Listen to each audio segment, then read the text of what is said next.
baseline, you sit back down in a chair, right? So just simply doing your design, your body will start doing what it was made to do. How many of you work with clients that sit in a chair during the day? Can you not meet them where they're at? What if you could teach them how to breathe while they're at work, getting all stressed out in front of their emails or whatever is in there going on in their day? What if they could mitigate stress so much easier because their shoulders drop from here down to here and they found out they had a giraffe neck like I got? Didn't even know I had it until somebody's like, your neck's so long. On my YouTube channel, that's one of the most biggest things people like to point out is how long my neck is. And I had a whole conversation about it last night. Tim. See, I'm glad they did though, because I was so unaware that I had a long neck. All right, well let's do a little bit more. Let's get on the edge of your chair again. Sit up nice and tall, and put your tongue on the roof of your mouth, and take your eyes up, and let your head go as high as it'll let you go, and then eyes down, and just nod your head up and down. Still breathing, don't hold your breath. See, I like you guys. We don't do this chair stuff in Press and Reset workshop. It's just for you.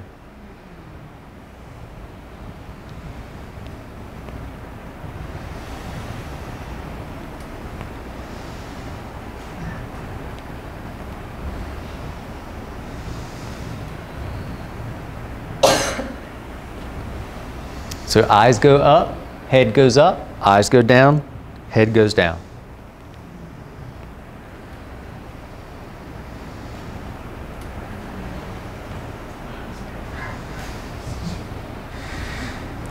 All right, let's get with your partner and check your baseline now.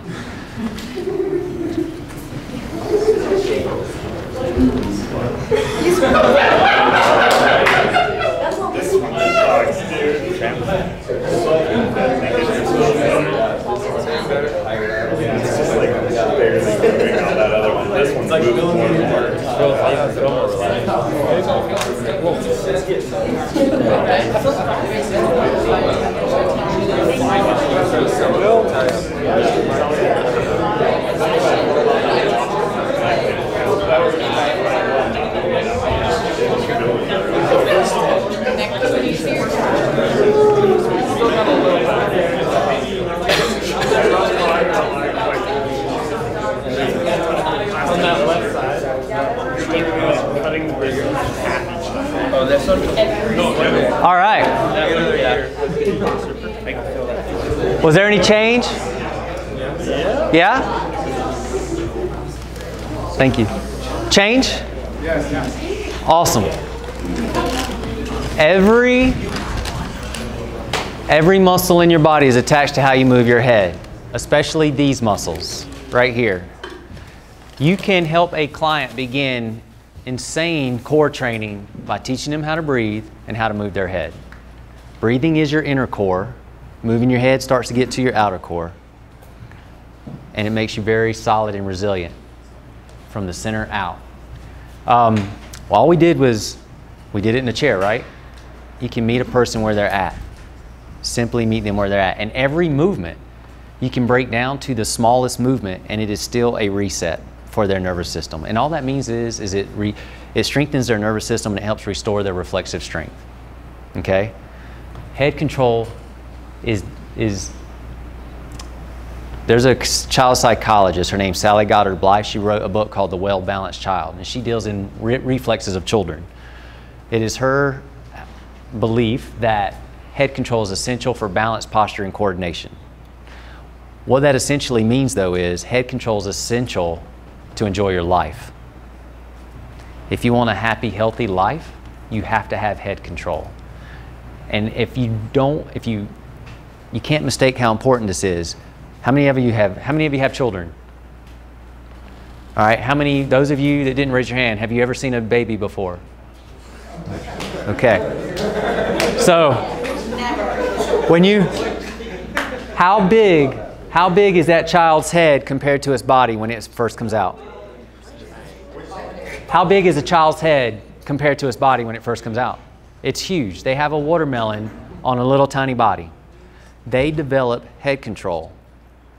Because of a riding reflex in their body, they learn how to put their head and eyes level with the horizon, even though their head weighs 33% as much as their entire body. That's phenomenal. That's amazing strength.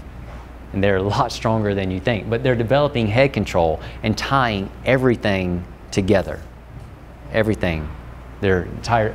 To be able to hold their head up on the horizon, insanely strong core. To be able to sit up in a chair or on the floor and balance that big watermelon and balance underneath it, insanely strong core. So everywhere they go, they've got this huge weight system that they're managing and carrying around. And then they get very good at it. And then we grow up and our head gets really small and we forget how to move it. But simply going back to the beginning and just moving it turns a lot of good switches on again. What if people get, you guys ever deal with anybody that gets vertigo? They get dizzy? Again, I said you could take everything down to the smallest layer, right? So if we were going to do side to side and that made somebody dizzy, you can just go eyes left, eyes right, eyes left, eyes right.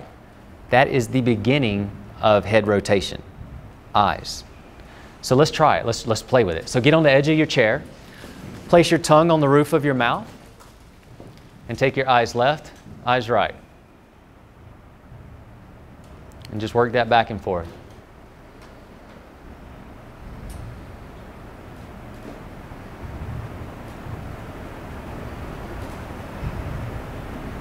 Keep breathing.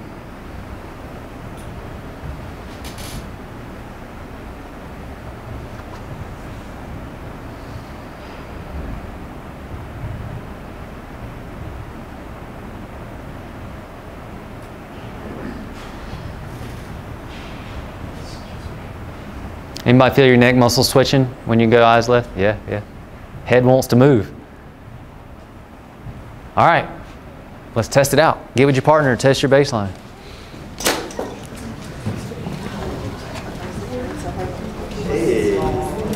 That one's weird, man. That one healed me.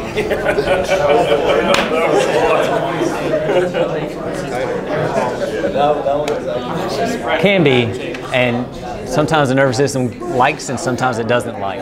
And for you, since you wear glasses, I would imagine that your nervous system doesn't like. Because people that wear glasses are typically used to living in their frames. So going outside of that range of motion may be a lot of stress for your nervous system. I do it again, take them off. Because I wear contacts often too. Okay. So. Yeah, try it, yeah. All right. All right.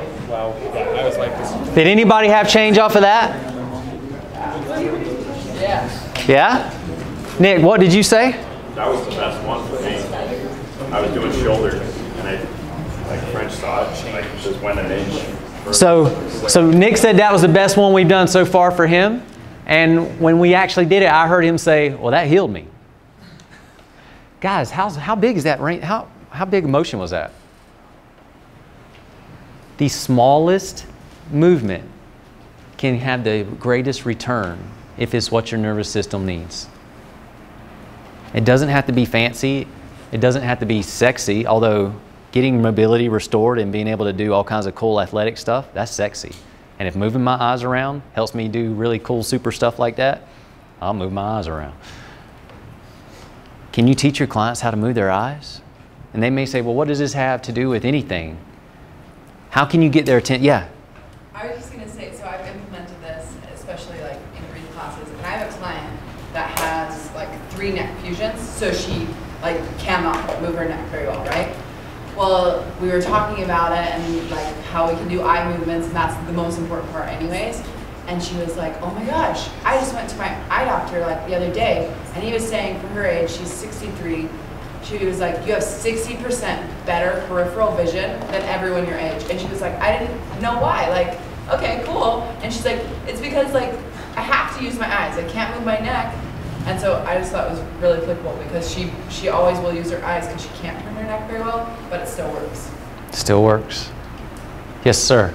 So I can hear my clients now how long do you want me to do this during the day? When do you want me to do it? So do you have a recommendation for what I should tell them, or should I just be like, take a couple minutes out of your day whenever you can? So you know your clients better than I do. Yeah. So you're probably in their head better than I am. However, I would look for something. I like to try to make things seem so ridiculously simple that they'll feel silly if they don't do it. And I like to, all right, so did you have anything that where your movement has gotten better already? Yeah. Yeah. All right. Awesome. So, ma'am, what's your name? Shaylin. Shaylin? Can you tell everybody what you told me this morning? So I did the pressing research, and I implemented some of it with my clients that have knee pain, back pain. They just be like, hey, I can't come today because I tweaked my back. And so I started taking some of the stuff you had, and I was like, just come, and I'm just gonna have you do some weird things, but you're gonna feel better. And by the time they left, they couldn't feel their back pain, they couldn't feel their knee pain, and they just felt better. So even on days where they're I was doing yard work and something happened, they come because they know these things are gonna help them. Yes. So, if all of a sudden your client doesn't hurt anymore, say they've had a bad back for 10 years and they've hurt chronically for 10 years, and you show them how to do something like this and they don't hurt anymore, I guarantee you say something like, hey, you think you could do that for 2 minutes every morning? Yes, sir, I can. And I will. This, guys, for a trainer, this will build a huge training business if you want. Or it will just help you get client compliance. Because people do really want to feel good. That's why they're with you anyway. They'll tell you all kinds of reasons. They really they want to feel good. If they want to lose weight, they want to feel good. If they want to get stronger, they want to feel good. When you show people that they can feel good, they'll do what you tell them to do at home. And so it might be that they do 2 minutes in the morning. It might be that when they're with you, so you do it as a warm-up before they do anything else. It might be that you're just like, oh, you know what, let's put that down, let's come over here and let's roll for a few seconds. And now go back to your set of swings or squats or whatever you're doing. And you'll be able to, because it's all simple math, it's all about addition. You start getting those repetitions in, you'll start ingraining it more and more and more into the nervous system. And where it just becomes a way of their life. Here's the thing, we shouldn't have to think about breathing, but we do, for now. But you get in another few million breaths of diaphragmatic breathing, you won't have to think about it anymore. You'll just do it, because that's your design. You're designed just to do it anyway. Yes, Lane? Yeah, I was just gonna say, because I went to the pressing reset cert back in February as well, and to me, notice what Tim has done, showed you where you're at, implemented something, showed you where you're at. And I think that's such a key to showing your client. Sometimes they'll make mistakes just going into it, and they don't know how bad they were. So I found that's really helpful. Test, train, retest. Test, train, retest. And and also finding the reset. That's one of the things that I really took away from the press reset cert, was finding the reset that works best for them. And I did that by test, do a reset, retest. And sometimes, some of the resets weren't great for some of my clients because I needed to find the one that was best for them. But by trying these and incorporating them in warm-up, they start to really see a difference. But you have to really show them where they're at for them. You can't appreciate the solution if you don't understand the problem. So, meeting them where they are. Remember, we started out, knowledge is one thing, belief's another. When you put the two together, guys, I had a guy, he had heard about OS, he traveled about 2 hours just to come to my studio. He wanted to just learn a little more. And I didn't have a lot of time. And I went through we have an original strength screening assessment that we do teach at the pro. So I ran him through that real quick. And this was his toe touch right here. So he knew he couldn't touch his toes, obviously. He was barely right below his knees. We did a NOSA. I found a reset that I thought was gonna be good for him. I had him stand up. He touched his toes, and then I kid you not, he freaked out and wigged out in my studio to the point where he was screaming, hollering, he started sweating. He's like, I mean loud, is this real? Is this real? What? And I got kind of scared. He was making me uneasy. And then he was looking up at the ceiling like this and stuff. He goes, I haven't touched my toes in over 10 years. And just like that though, at the speed of his nervous system, he was able to touch his toes. Now, I'm assuming he was never going to ever touch his toes again. And for whatever reason, that really made a difference and a big impact on him. And I don't know everything else that was going on in here. But I'll tell you, like, he started saying weird stuff like, man, I know I'm 2 hours away, but I'll drive up here all the time. And I'm like, you don't need to do that. You just need to you need to breathe like I just had you breathe at home, and that'll probably fix a lot of your stuff. But he was just, you meet a person where they're at and you find a button that their body needs, and they'll tell all their friends about you. They'll think you're a miracle worker. Yes, sir. I was going to share one of the things that you said, and I can't remember if it was at the RKC or at the Pressing Reset, but you shared and you said, if you'll just finish off your sessions or your classes with breathing, your clients will love you to death and they won't even know why. But they'll just feel so much better, the day will go so much better. So I've been using that in all my team trainings. I've got 2 classes a week, and every once in a while we don't have a chance to breathe, so we're running a little bit late, but almost always we just take a minute or 2 and just finish them off with breathing on the ground, using their diaphragm. And everybody walks out so happy. And they came up the other day, one of them said, Caitlin, how do you make these classes just feel so good? And I was like, I don't know, I think it's you. And you just put it back there, but it's part of it's that breathing. So it works. It's cool. It's really cool. I was paying attention, yay me. Lane was talking about creating moments. You can create a very powerful moment at the end of every training session when you take a person back down through this. They will leave feeling good. And when they leave feeling good, not beat up, that means they look forward to coming back. Yes, ma'am.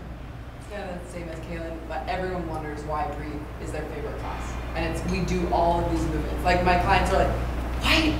This is like, I love our training, but they're like, this is the best thing that we do. Why? And I'm like, because you never do this. Your life is busy, busy, go, go, go, and our